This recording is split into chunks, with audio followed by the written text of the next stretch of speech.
Welcome to JHart Modelworks. We're getting started on the Aoshima 1/24th scale 68 MGB, and that means prepping and painting the body. Welcome to my workbench. Let's get started. Alright, before we can get to painting, we need to take care of some prep work. First thing we're going to do is we're going to go ahead and scribe out the panel lines, make sure there's just nothing in them and that they're nice and deep so they'll hold some paint and primer and clear and won't get filled up. I am using the Tamiya engraving tool with their 0.2mm bit. I find the 0.2 is pretty much the perfect size. The 1 drags a lot more, and the 3 is just a bit too big in my opinion. This seems to be just the right fit. In one of my previous videos, one of my viewers asked me for a list of all the tools that I use as they were working on building a set of their own.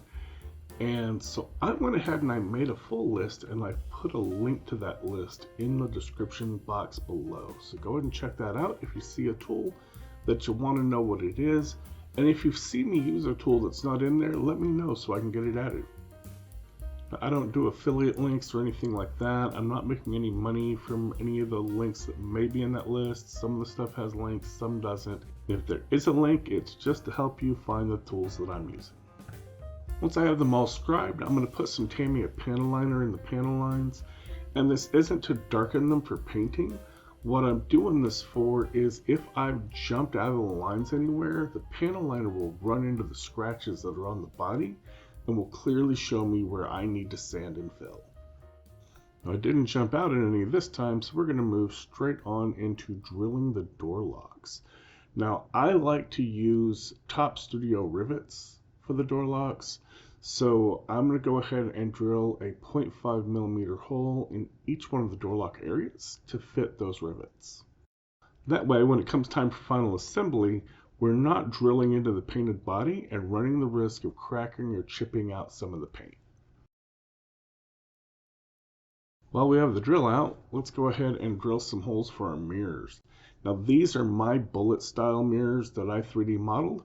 They're available on my Colts 3D store, which is linked below. So if you have a 3D printer, you can buy the file and print your own. These are the kit mirrors, and they're nice. They're not bad, but they've got a bit of flash on them, and these little posts are too thin to get a 0.5mm metal pin in. So just like kit parts with 3D printed parts, the first thing we want to do is cut them off the supports. The supports are very similar to sprues. They're basically there to hold parts in place and make sure that things print out right. And the way I modeled these, there's already a 0.5mm hole in the bottom of the mirror to hold the 0.5mm pin. So what we're going to do is we're going to take a Sharpie and we're going to mark the area where the hole is at all the way to the side of the mirror. We're even going to go up the side of the mirror, and this is going to give us an idea of where that hole is at. Then we're going to hold the mirror up to the body where we want it to sit, and we can mark on the body where that hole is. We'll then put another hole slightly in a bit more just for where we actually want to drill. Then we'll use our dead center tool to poke a small pilot hole in the body. This way our drill bit doesn't wander around and scratch up our body when we go to drill the mirror hole.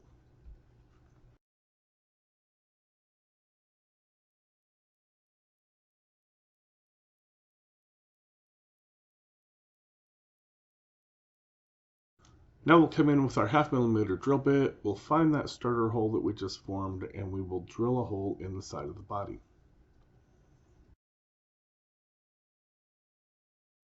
And then we'll break the drill bit and have to go fishing for it with some pliers. With the hole drilled, we're going to put a small bit of glue on the end of some 0.5mm rod, and we'll glue that into the base of our mirror. Now when you go to cut this, because it is kind of hard, hold the top of the mirror with your fingers so that when it does cut, it doesn't fly off and feed the carpet monster. Just a quick little test fit, and everything looks good. Next up is the mold lines. I like to mark my mold lines with a Sharpie marker. That way I can clearly see them. And then go to town with my sanders. I'm using the Thinny sticks here. I also like to use the Thinny sponge sanders from UMP.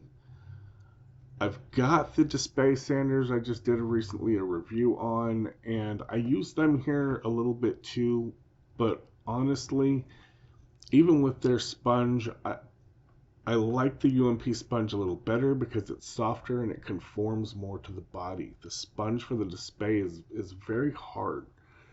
It gives, but not as much. See, I am using it here, but they still aren't quite a replacement for the UMP thinny sponge.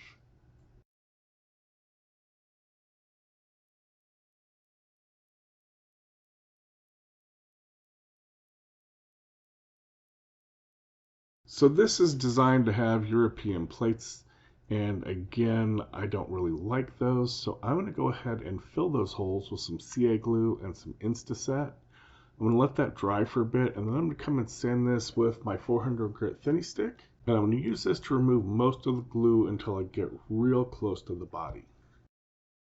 Then I'm going to come back in with a display sponge sander, and this is where this sander truly shines. This isn't as sharp of a curve, and the display sponge is stiffer, so I can get more force behind it while conforming nicely to the curve of the body.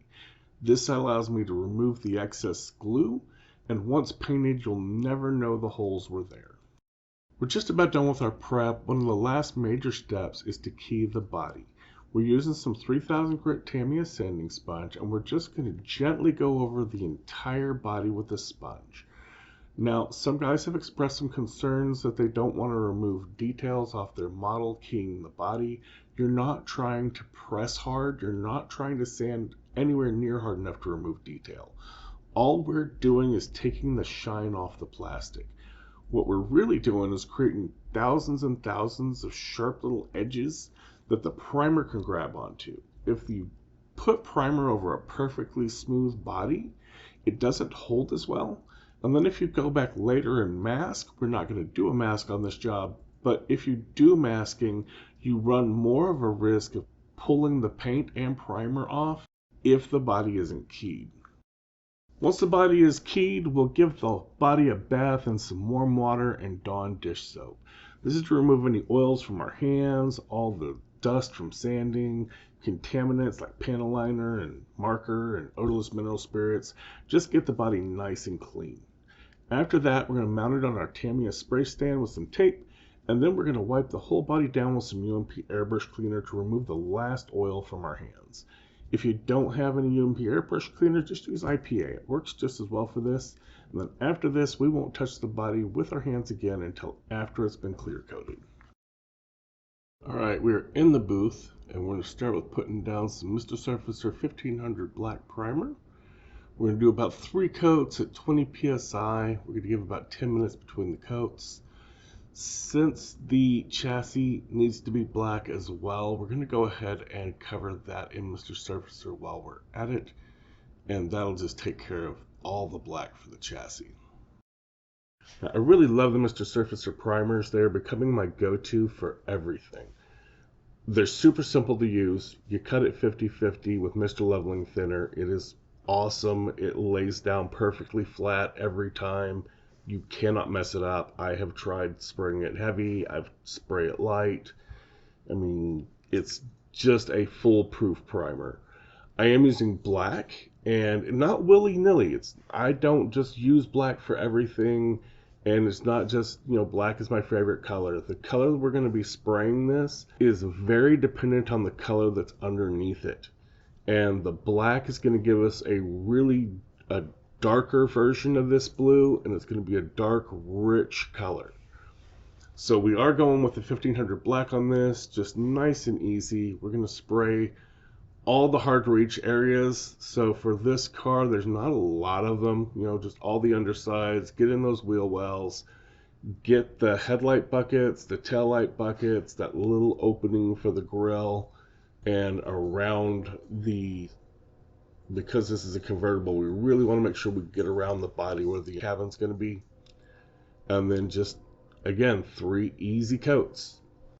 Now, like I always mention in these videos, just to keep the videos down to a reasonable length, all the footage, especially like the spraying footage, is going to be sped up, probably at least double speed. I think most of it I actually do speed up to about double speed on here.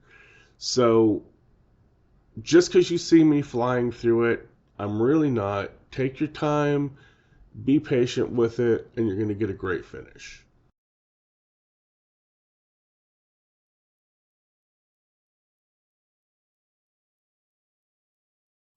Now we're going to put down coat number 2, just like we did the first one.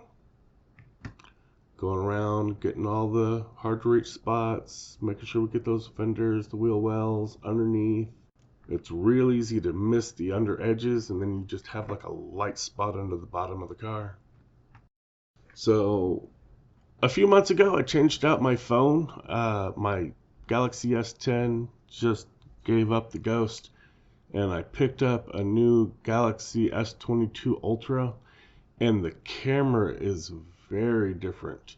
And so at 1x magnification, it's zoomed in more than the other camera. It's kind of weird how it lays out.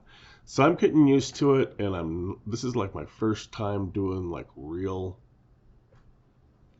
like build video footage since I changed out the camera. I think I've done a bunch of update stuff, but I'm going to be in and out of frame a lot because I'm not aware really of where the frame is. And eventually, I think towards the end of the video, I figure out that I need to back out to like 0.6 zoom, and that gives me like some better area, but it takes me a bit to figure that out. So if I'm in and out, I'm very sorry. And in case you didn't catch that transition while I was rambling, we are working on coat number 3 here.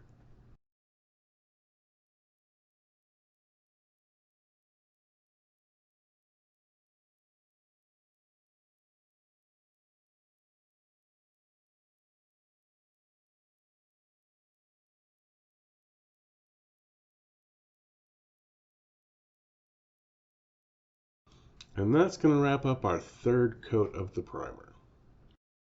Alright, with our primer down, we are on with some color, and we're going with some Splash Paints Aston Martin Ming Blue. This is an absolutely beautiful color. Like I said, going over this black base, we're going to get a really dark, deep, rich blue out of this. I like splash paints. Splash paints are good paints. I don't have any issues with them. Everyone that I've sprayed has gone down very well. You're going to spray it in really light coats, just like you do with all the lacquers. Handle it just like you would like a Zero Paints or Gravity Colors. I haven't found them to be nearly as hot as Zero Paints, but with all lacquers, you want to spray in really light coats. Do not spray it down wet. Do not get it super glossy. Just really light coats and build that color up. It is better to build this up in 4, 5, 6, 7 coats if you have to. I think we're going to go with 4 on this.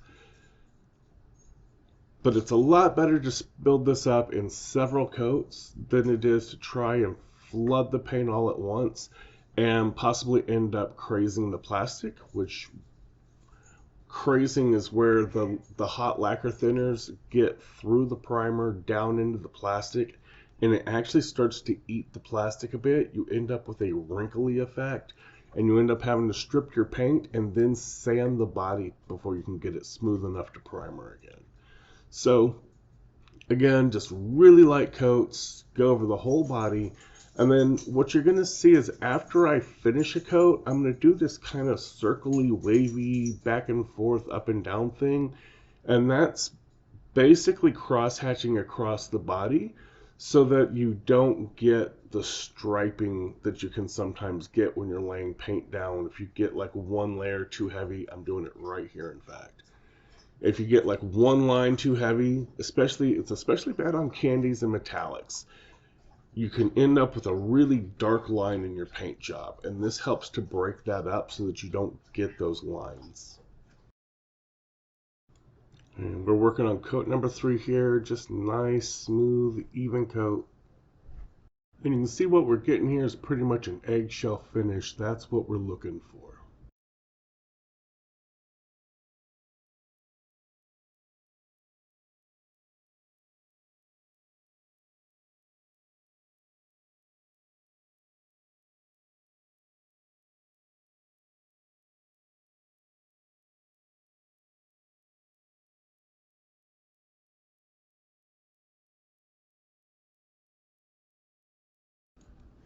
Alright, here we are starting up our final coat, and we pretty much already have our color at this point. I like to give it one extra coat just to make sure we have everything nice and even.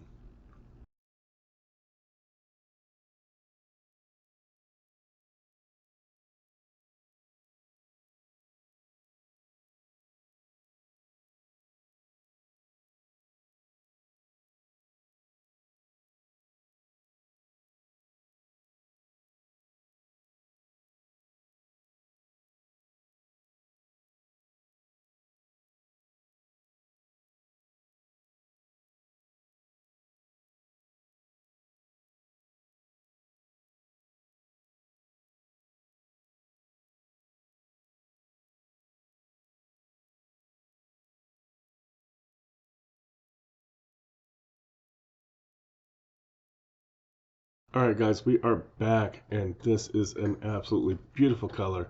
We are going to go ahead and do some bare metal foil on the sides, these two trim pieces that run all the way down the length of the body. Now, I have complained about bare metal foil in the past. I have heard that they have recently acknowledged that in fact it's not just us doing it wrong, that there was an issue with the product and that they have made improvements.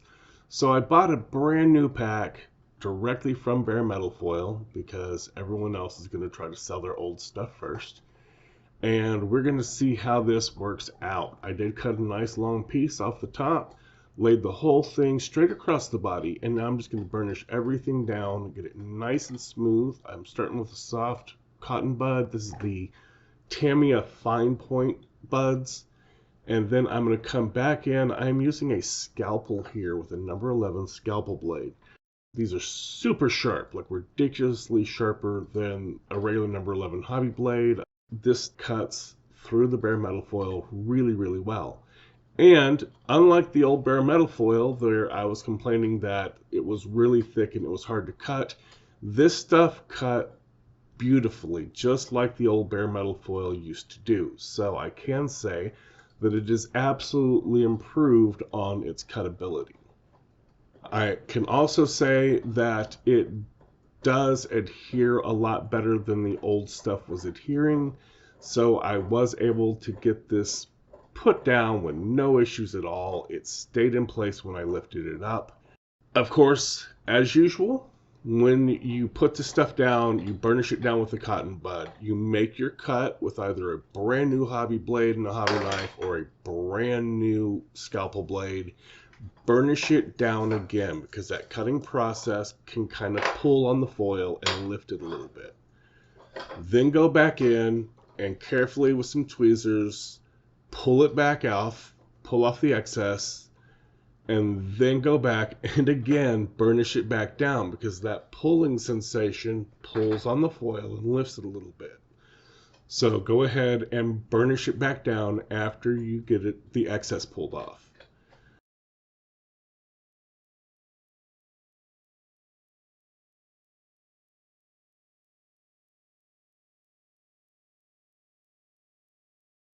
So this is our final result, and from here we're going to go ahead and clear coat. I like to put bare metal foil down before I clear, as the 2K I use is going to form a nice hard shell and will protect and hold the bare metal foil in place. Alright, we're back in the booth. We're going to give the body a quick brush over with our anti-static brush. I have the $30 Tamiya brush. I also have this $10 record player brush from Amazon. I think this actually does a better job than that $30 Tamiya brush. It's softer, it covers better, it's a great tool. And we are spraying the body down with Gravity Colors Spain 2K Clear. And we're going to go with a medium light coat on the first coat. A lot of guys say do a really light mist coat, and I don't quite agree. I try to get it somewhat smooth. So mine's kind of a medium light coat. There is still going to be a good deal of orange peel in it, but it's not like a mist coat. It's still going to serve as a good tack coat, but I think the smoother your first layer comes out, the smoother the rest of your clear is going to come out, and you're going to have less sanding and polishing. That being said, I am still going to have to sand and polish the whole car. I'm going to end up with a lot of clear on here. It is going to get kind of syrupy on the panel lines, so we're going to sand the whole thing back when we're done and get it nice and smooth. and then polish it back up to a great shine with our polishing process. I'm not going to do that in this video. I do have a video which I will link to up above. During the 240ZG build, I did a video showing exactly how I sand and polish out the body. So it's going to walk you step by step through the whole process and getting a fantastic shine. We're on our second coat now, and I'm moving about half the speed of the first coat. We move very slow, and we put down a lot of clear. We're trying to get almost a perfect coat on this second coat, and when we follow up with our third one, that should be glass smooth when we are done with it.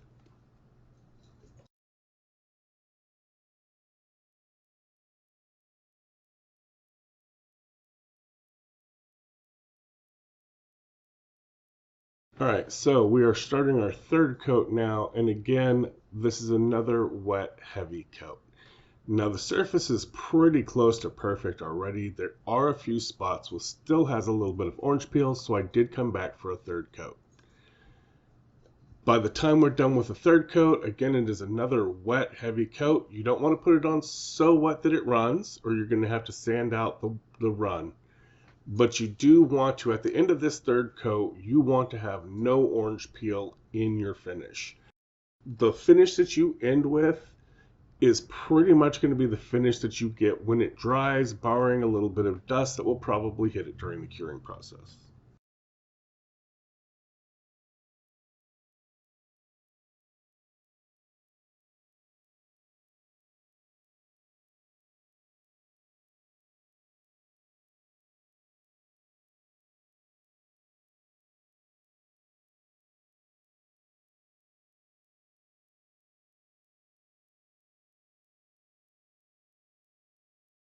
Here we are, all sanded and polished. She looks beautiful.